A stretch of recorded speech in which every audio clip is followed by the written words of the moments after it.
UAE에 이어 이라크가 한국에서 주문한 천궁투 미사일을 1년 만에 인수받을 것이라는 보도가 나와 충격을 주고 있습니다. 이라크 현지 언론 보도를 인용한 외신들은 이라크가 작년 가을 LIG, 넥스원과 28억 달러 규모의 방공 시스템을 체결했는데 초도 물량을 도입하기 위한 준비를 하고 있다는 것입니다. 그런데 이라크 현지에서는 이제 마침표가 아니라 고작 쉼표일 뿐이라는데 한국과의 무기 계약은 엠바고로 인해 안 나왔을 뿐 줄줄이 도착한다고 합니다. 7월 초 이라크 국방부 핵심 관계자는 자국 언론들이 제기한 대공 방어 시스템 역량에 대한 우려를 해소하고자 천궁투 사업이 원만하게 진행되고 있다며 러시아에서 도입해 운영하고 있는 방공망을 천궁투로 빠르게 대체해 군사력을 강화하는 핵심 과제라는 점을 명확히 했다고 밝혔습니다. 이라크 영공을 방어하는 전략에 부합한다면서 천궁투를 도입하는 이유에 대해서 설명한 이라크 국방부는 시스템에 대한 유지 보수가 점점 더 어려워지고 있는데 러시아산 판치르 대공 시스템과 S-300, S-400 대공 방어 체계까지 천궁투로 대체할 것이라고 밝혔습니다. 외신들도 이라크가 서방제 요격 시스템을 도입하기가 어렵자 대한민국과 협력해 러시아에서 도입해 운영하고 있는 방공 시스템을 모두 교체할 가능성이 높다고 점치고 있습니다. 이라크는 우크라이나 전쟁 이후에 러시아가 미국에서 제재를 받으면서 그동안 방공 무기 체계를 제대로 운영하지 못하고 있습니다. 최근 이스라엘이 이란을 공격하면서 이란이 대량으로 발사한 탄도미사일이 자국 영토로 지나가는 것에 대한 차단을 위해서 요격 미사일을 가장 우선적으로 도입하는 사업을 빠르게 진행하고 있습니다. 이란이 발사한 탄도미사일과 무인기 중 일부가 이라크 영토로 떨어지면서 요격 체계에 대한 갈증이 더 커졌는데요. 그렇기에 한국에서 요격 시스템을 비롯해 교육과 운영 패키지까지 도입할 예정이며 1년 이상 추가적인 사업이 진행될 경우에 천궁투를 자체적으로 운영할 수 있는 수준이 될 것으로 예상됩니다. 외신들은 이라크가 운영하는 방공망들은 저고도와 좁은 범위에 대한 요격 능력만을 제공하기 때문에 중고도와 고고도까지 감시할 수 있는 레이더 시스템으로 한국산을 선정했다는 점에 주목하면서 대한민국에서 개발한 LSAM을 이라크가 가장 먼저 도입할 것이라는 주장도 나오고 있습니다. 이라크가 LSAM을 추가로 도입하는지 아니면 천궁투에서 중동 수출형으로 개량된 레이더를 추가로 도입하는 것인지는 자세히 알려지지 않았지만 장거리 요격 체계를 운영할 수 있어 고성능 레이더를 대한민국에서 추가로 도입할 예정이며 LSAM용으로 개발된 다기능 방공 레이더를 도입할 수 있습니다. 이라크가 요격 시스템에서 레이더 체계를 먼저 도입하고 요격탄에 대한 생산이 활성화되면 추가로 도입해 우선적으로 감시 전력을 확보하기 위해 한국에서도 LSAM 개발을 빠르게 완성시켰습니다. 한국에서 개발된 신형 레이더를 운영할 경우 이라크 전체 영공을 감시할 수 있으며 미사일 유도 능력이 높아지기에 이라크 국방부에서도 기대가 높은 것으로 알려졌습니다. LSAM 레이더를 우선 도입해 천궁투뿐만 아니라 러시아산 요격 시스템을 한꺼번에 통합할 것으로 보여 한국 요격 레이더가 다양한 유도 무기에서 운영할 수 있도록 설계되고 있습니다. 하나의 방공 시스템을 도입하면 독자적으로 운영하는 것이 아닌 고도별로 다양한 통합이 이루어져 단일 방공망을 구성해야만 요격률을 높일 수 있어 저고도에서 고고도까지 탄도미사일에서 무인기까지도 막아낼 수 있는 한국산 방공 시스템에 대한 인지도가 중동 지역에서 높아지고 있습니다. 최근 이라크가 한국에 건설을 맡겼던 공군기지의 내부 영상을 공개했습니다. 총사령관이 직접 개교 기념 행사를 주도한 데에서 이들의 만족감을 확인할 수 있었는데요. 그간 한국의 다른 굵직굵직한 방산 수출 사례들에 가려져 잘 알려지지 않았지만 이라크 역시 한국과 돈독한 협력 관계를 쌓은 나라 중 하나입니다. 오히려 한국 방산의 가치를 일찍 알아보고 빠르게 투자한 케이스에 속하죠. 이들이 공개한 공군기지는 알스와이라 공군대학으로 우리나라로 치면 공군 사관학교와 파일럿 학교 그리고 공군기지가 모두 합쳐진 성격의 시설입니다. 한때 이 시설은 IS와의 격전으로 인해 미사일 공격을 받고 파괴되었던 바 있습니다. 한국 방산을 깊이 신뢰하는 이라크는 이 시설의 재건을 한국에게 임했는데요. 그런데 사실 이들이 이렇게까지 한국을 신뢰하는 이유가 잘 와닿지 않는 것이 사실입니다. 그 이유는 바로 한국인들이 의리를 지키는 모습을 보여줬기 때문이었습니다. 중동 사람들이 외부인에 대해 개방적인 태도라고 도저히 말할 수 없지만 서로 의리로 엮여 관계가 된다면 이야기는 달라집니다. 그들은 절대로 의리로 맺어진 연을 배신하지 않죠.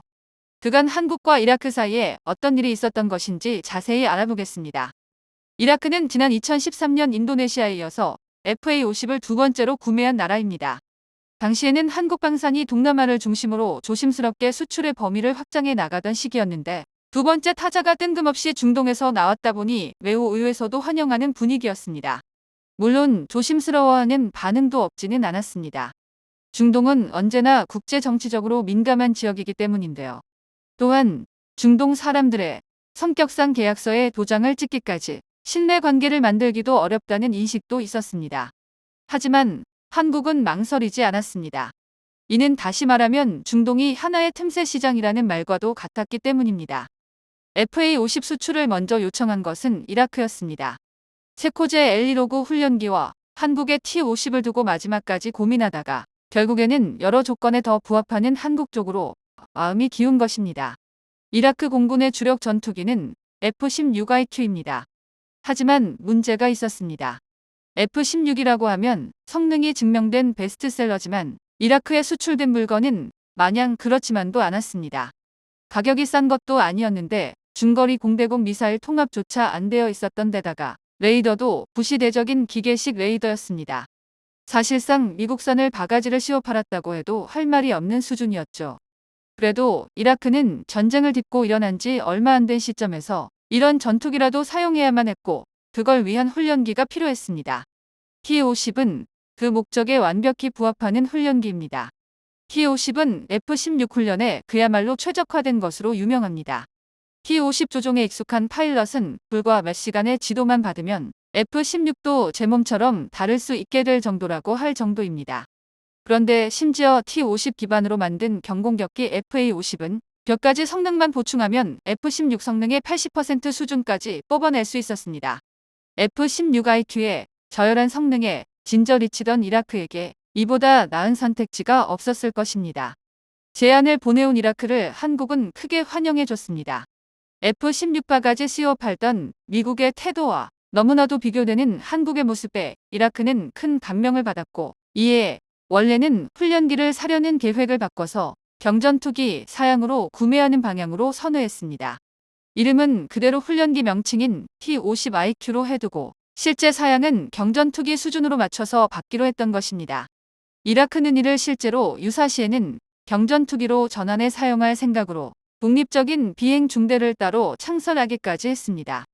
그런데 정작 문제는 이라크가 T-50IQ를 수령하고 나서야 터졌습니다. 이라크 공군의 유지보수 능력이 생각보다 뒷받침되어 주지 못했던 것입니다. 이라크 공군이 이를 아예 예상하지 못했던 것은 아니었습니다.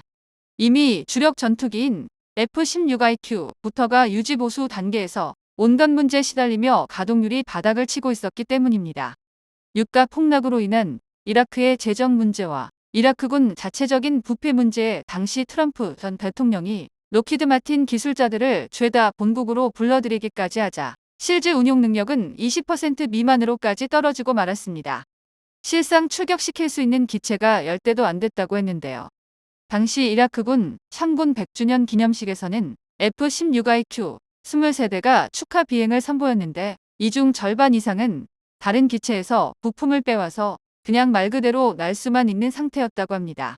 이라크는 여기서 상황이 더 악화되면 한국으로부터 도입한 T-50IQ를 경전투기로 임무 전환해서 이를 대체하려고 했습니다.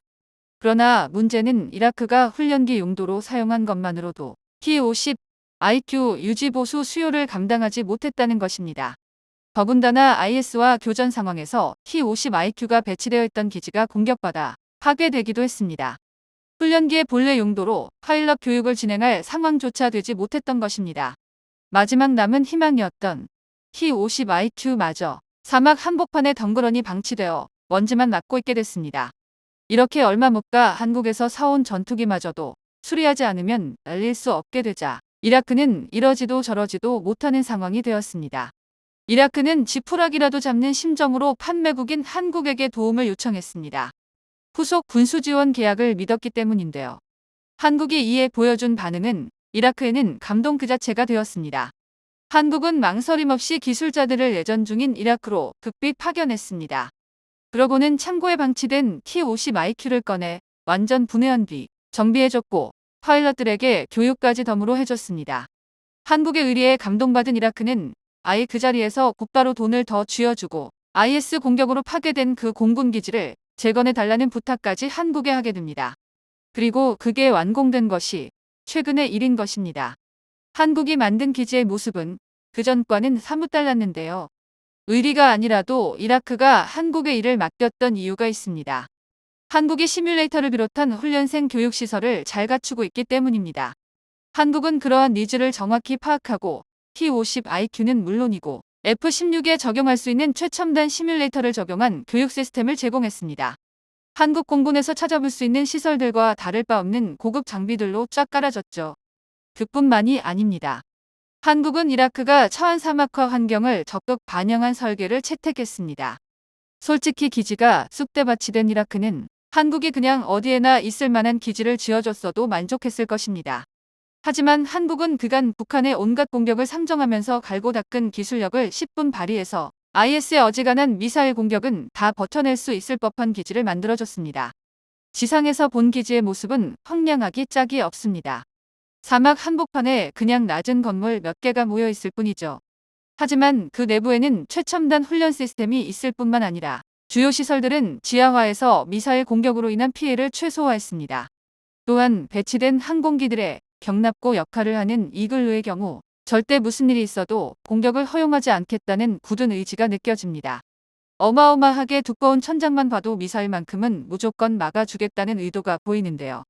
이글루의 또 다른 특징은 내부 형태와 이글루의 수량으로 봤을 때 기지에 배치된 전투기를 전부 주게하려면 지하 공간이 필수일 것으로 보인다는 것입니다.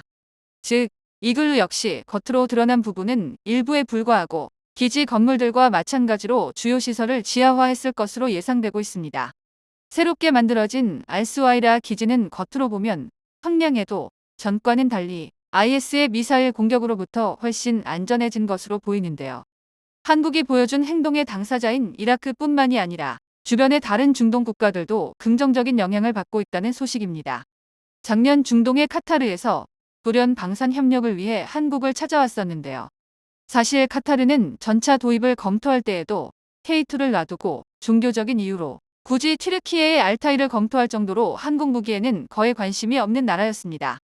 그런 카타르가 한국산 무기들을 구매하는 것은 누가 봐도 이상하게 생각할 수 있는데요. 일각에서는 그 이유가 한국과 이라크의 원만한 관계 덕이라고 보고 있습니다. 이라크는 카타르와 우호적인 관계를 유지하고 있는 많지 않은 국가 중 하나입니다. 외교적인 입장에서 여러 차례 주변에 적이 많은 카타르를 지지해준 것이 이라크입니다. 그래서 이들의 관계는 더욱 각별한데요. 이라크가 한국에게서 진한 의리를 느끼고 있다고 하니 무기를 찾고 있는 카타르 입장에서 눈에 밟히는 것이 있었던 것입니다. 카타르 역시 중동 국가, 중동 사람들은 의리를 결코 무시하지 못하니까요. 실제로 한국산 K2 전차와 K9 자주포가 카타르로 건너가 50도가 넘는 혹한의 사막에서 합동훈련을 벌였습니다. 이는 누가 봐도 전차와 자주포 도입을 위한 테스트로 보여졌는데요. 사막의 혹독한 기온과 예측 불가능한 모래폭풍 속에서도 대한민국 육군은 탁월한 기동성과 화력을 선보이며 훈련의 성공적인 완수를 통해 K2 전차와 K9 자주포의 압도적인 성능을 입증했습니다. 이번 연합훈련은 대한민국과 카타르 간의 군사협력을 한층 더 강화하는 데 중요한 역할을 수행했고, 이를 본 많은 중동 국가들은 한국산 무기들을 재평가할 수밖에 없는데요. 이는 국내 방위산업의 발전뿐만 아니라 국제적인 경쟁력을 확보하는 데도 중요한 의미를 지닙니다. 이처럼 대한민국의 긍정적이고 선한 영향력이 점점 전 세계로 퍼지고 있으며, 이를 본 많은 국가들은 한국산 무기들을 도입하기 위해 국방부 문을 두드리고 있습니다. 갑질에 당한 나라가 끝내 스스로 엔진을 만들겠다고 결심하는 순간 세계 터보팬 엔진 시장이 완전히 바뀌고 있습니다. KF-21 사업에서 우리가 처음부터 안고 있던 족쇄는 미국산이었습니다. 수출 때마다 매번 미국의 허가를 받아야 했었고, 해외 언론들도 한국의 전투기 수출이 북맹국의 규제로 가로막히고 있다는 분석을 내놨을 정도면 사실 걸림돌이나 다름없습니다. 그런데 뜻밖의 소식이 전해졌습니다. 한국에서 만든 엔진이 미국에 수출을 성공했다는 건데요. 최근 1700도 이상의 고열에서 견딜 수 있는 부품 소재 기술력을 확보한 것으로 알려진 두산 에너빌리티 행보가 심상치 않는 상황입니다. 두산 에너빌리티는 주력 업종인 가스터빈 시장에서 질주하고 있으며 이를 기반으로 전투기 엔진 개발까지 동시에 시너지를 확대할 것으로 예상되면서 빠른 기술 발전에 기대를 받고 있는 상황입니다. 특히 국내 발전에서만 적용되었던 대형 가스터빈을 처음으로 종주국인 미국에 수출하는 계약에 성공한 것으로 알려지면서 충격을 주고 있는데요. 이제 한국은 미국의 허락을 기다리느며 운명을 맡기는 게 아닌 스스로 엔진 독립을 선택해 수출까지 성공한 것입니다. 두산 에너빌리티는 2023년 8월 김포 열병합 발전소에 자체 개발한 270메가와트급 가스터빈을 공급하고 240시간 연속적인 운전에 성공하면서 전 세계 5번째로 가스터빈을 국산화하는 데 성공하는 대기록을 달성했습니다. 그리고 2년 뒤 종주국인 미국에 380메가와트급 가스터빈 2기를 공급하는 체결한 것으로 알려져 기계공학에 꽂히자 항공기 엔진을 개발하는데도 밀접한 연관성이 있는 가스터빈 시장에서 새로운 강자로 부상하고 있습니다.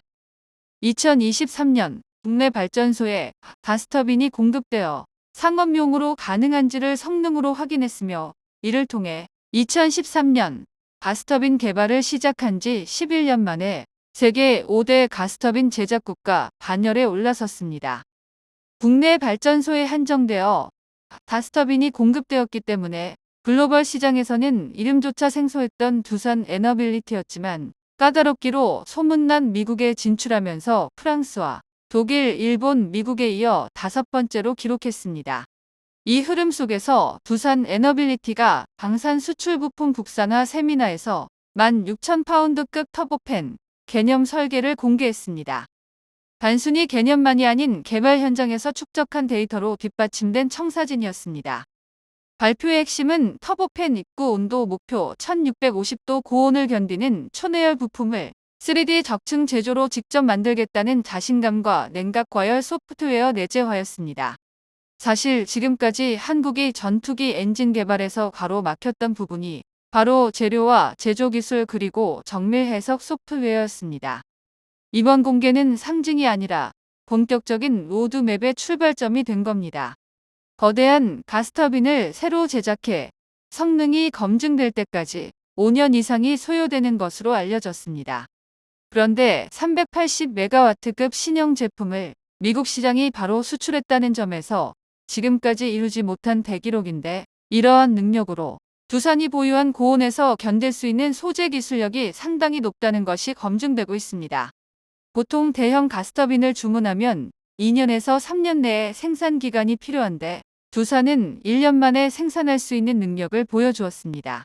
미국의 대형 가스터빈에 대한 성능 검증이 확인될 경우 미쓰비시나 지멘스 제너럴 일렉트릭과 같은 독점하고 있는 전 세계 가스터빈 시장에서 새로운 강자로 떠오를 전망입니다. 이번 계약은 두산이 처음으로 거둔 성과로 2013년 가스터빈 사업을 시작한 이후 첫 수출로 국내 물량을 공급하고 곧바로 수출까지 성공하면서 경쟁자들보다 빠른 성장세를 보이고 있습니다. 미 빅테크사들이 한국산 가스터빈을 도입하기로 결정한 배경에는 김포 열병화 발전소에 설치된 두산 가스터빈이 벌써 15,000시간 가동에 성공한 뒤 성능이 입증되고 있으며 6기까지 추가로 공급 물량을 확보하자 두산의 기술이 경쟁 모델보다 결코 뒤처지지 않는다고 평가했기 때문입니다. 또한 AI 시대로 인해서 데이터 센터를 필수적인 전력 소요가 폭발적으로 증가하면서 이에 대비하기 위해 자체 전력을 생산해 경쟁력을 높이겠다는 계획입니다.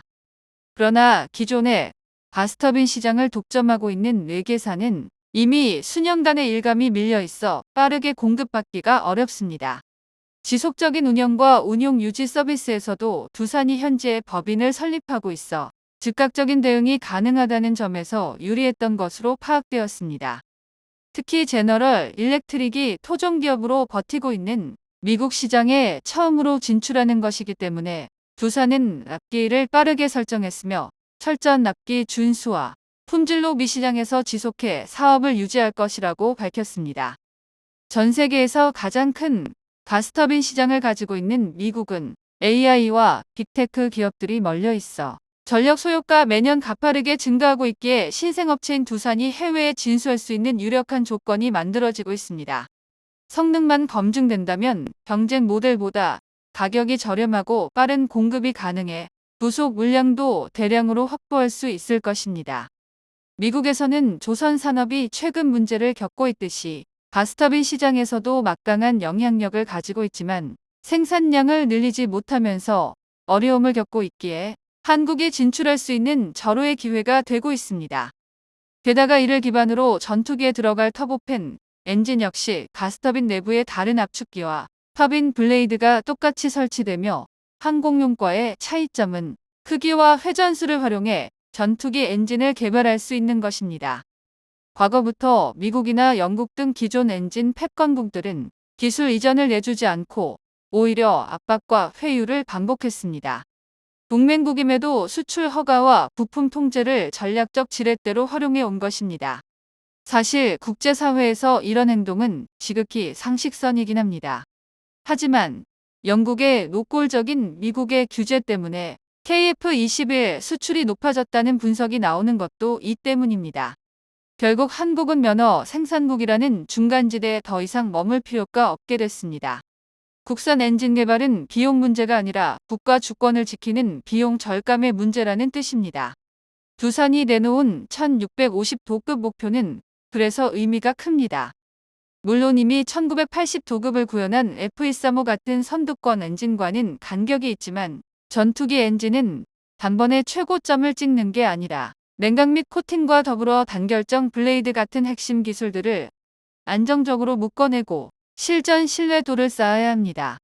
두산은 이미 발전용 H클래스 가스터빈을 국산화하면서 고온과 냉각 데이터베이스를 확보했고 이를 항공으로 이식하려 하고 있습니다. 여기에 적층 제조 전용 항공우주 품질 체계까지 갖춰 제조 기반을 다졌습니다.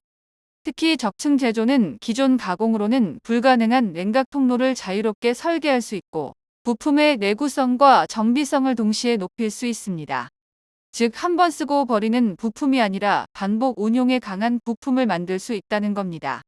그래서 두산은 16,000파운드 기본 추력 최대 24,000파운드 목표라는 말이 공상도가 아니라 실전적인 수치로 받아들여지는 겁니다. 또한 직경을 F414와 같은 약 88cm급으로 맞추겠다는 점은 큰 의미가 있습니다. 이는 KF-21 블록3 이후 엔진 교체 증개량 시나리오를 현실화할 수 있다는 뜻입니다.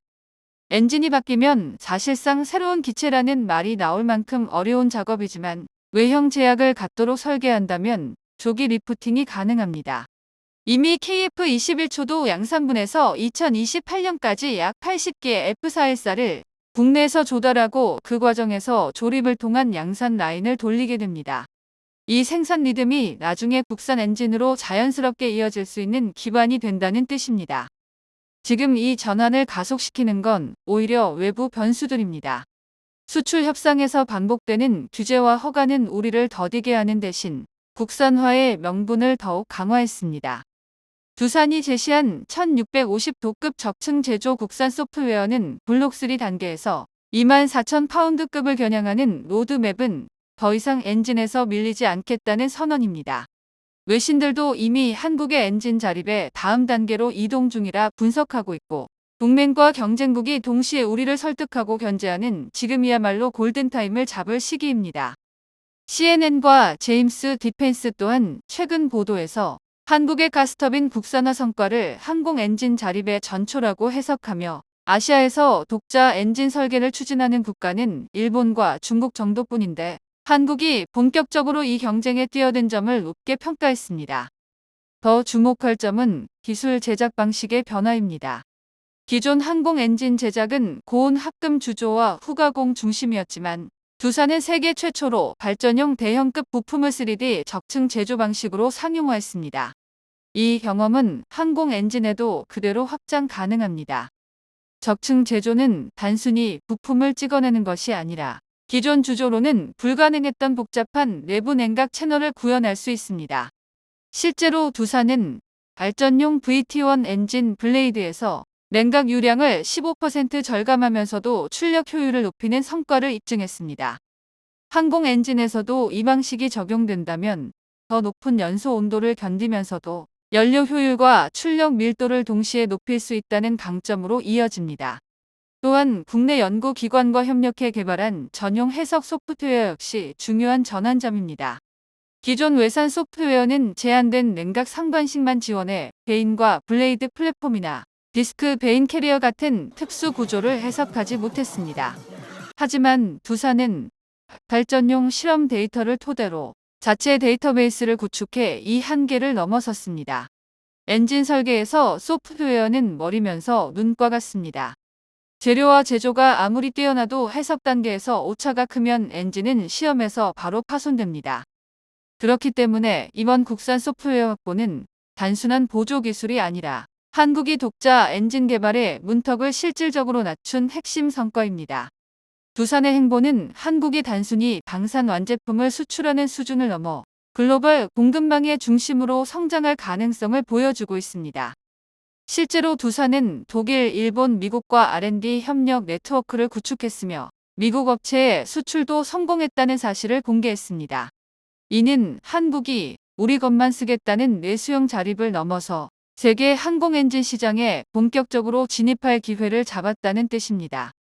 해외 주요 언론들이 주목한 부분도 바로 이 지점입니다.